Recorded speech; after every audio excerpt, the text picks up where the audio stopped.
नुपुर के बयान पर इंटरनेशनल घमासान मचा हुआ है और लगातार आप देख पा रहे हैं प्रतिक्रिया का दौर जारी है और कोई भी सियासी पार्टी अपनी बयानबाजी से पीछे नहीं रहना चाहती।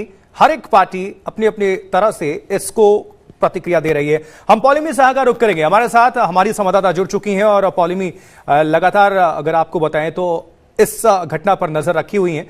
पॉलिमी, सबसे पहले अपडेट दर्शकों तक आप पहुंचा दीजिए कि इस मामले को लेकर, क्योंकि नुपुर शर्मा की मुश्किलें वो खत्म होने का नाम नहीं ले रही हैं।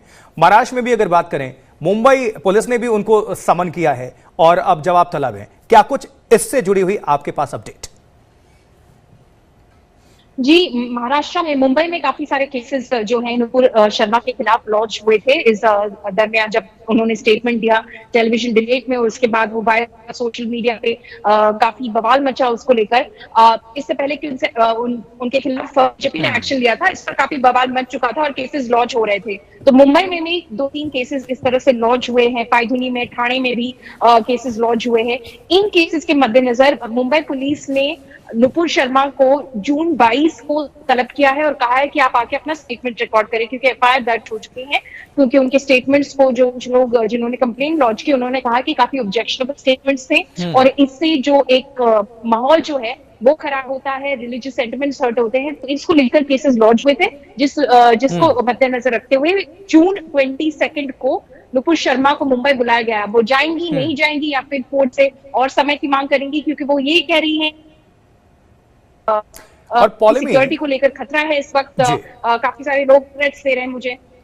इस पूरे घटनाक्रम को लेकर हमें दो पक्ष नजर आ रहे हैं। सोशल मीडिया के हर एक प्लेटफॉर्म की आप बात कर लें, चाहे वो ट्विटर हो, फेसबुक हो, कहीं पर भी आप उठाकर देख लें, कू हो, और देश में भी और बाहर से भी दो खेमे नजर आ रहे हैं, दो धड़े नजर आ रही हैं।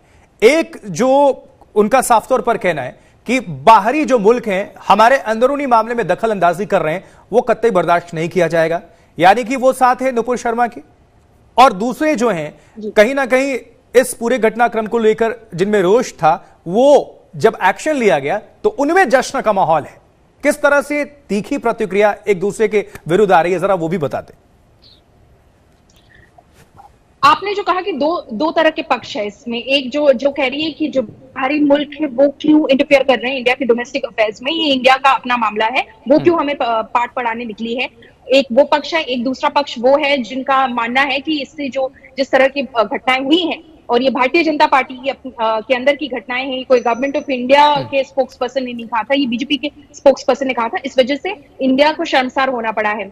जो पहला पक्ष है, अगर उसकी बात करें तो उसमें भी डिविजन्स हैं ऐसे, मतलब जिनका मानना है कि एक तरह से ये जो दूसरे देश हैं ये हमें पाठ ना पढ़ाए, वो सीधे तौर पे नुपुर का समर्थन नहीं करते। उसमें भी पक्ष है, उनका कहना है कि हम समर्थन नहीं करते। एक पक्ष का कहना है कि हम समर्थन नहीं करते, पर हम ये नहीं मानते और हम इस चीज का समर्थन नहीं करते कि बाहरी लोग आकर हमको पाठ पढ़ाए और हमको समझाए, स्पेशली वो कंट्रीज जैसे कि Kuwait, Saudi Arabia, Iran, religious freedom को तो लेकर, और पाकिस्तान, उनका ट्रैक रिकॉर्ड, अपना ट्रैक रिकॉर्ड वो पहले देखें और फिर हमको समझाए। भाई, जो पहले लोग हैं जो राष्ट्रवादी हैं वो साफ तौर पर कह रहे हैं कि गल्फ कंट्रीज हो, अरब हो, आप कुवैत की बात कर ले, पाकिस्तान की बात कर ले, किसी की भी जो भी विरोध में आ रहा है, लीबिया हो, उनका तो गठन ही, उनकी जो संरचना ही धर्म के आधार पर है, वो इस्लामिक कंट्रीज हैं।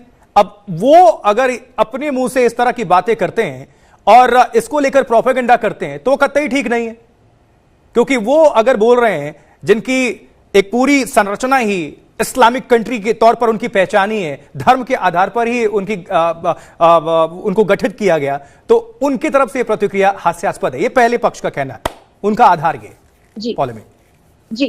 जी बिल्कुल, उनका यही कहना है कि हम इनसे क्यों सुने, हम इनकी बात क्यों माने। जो इंडिया ने जिस तरह से हमारे एम्बेसडर्स को बुलाया गया, उनको तलब किया गया, उनको कहा गया कि ये काफी शर्मसार है जो बातें हुई हैं, शर्मनाक है जो बातें हुई हैं, इंडिया को माफी मांगनी चाहिए, वो हम उनसे क्यों सुने, हम क्यों एक अपोलोजेटिक टोन अपना रहे हैं। क्योंकि as far as they are concerned, उनके रिलीजियस फ्रीडम और रिलीजियस टॉलरेंस को लेकर उनका ट्रैक रिकॉर्ड ऐसा कुछ नहीं है जिन पे उन्हें गर्व करना चाहिए और वो किसी और को बता सकते हैं कि रिलीजियस टॉलरेंस को लेकर उन्हें किस तरह से बिहेव करना चाहिए। तो जो वो पक्ष है, जो राष्ट्रवादी पक्ष है, उनका यही कहना है कि उनमें से कुछ लोग मानते होंगे कि शायद नुपुर शर्मा काफी ज्यादा भावुक हो गई, जिस तरह से उन्होंने बयानबाजी की, शायद वो गलत था।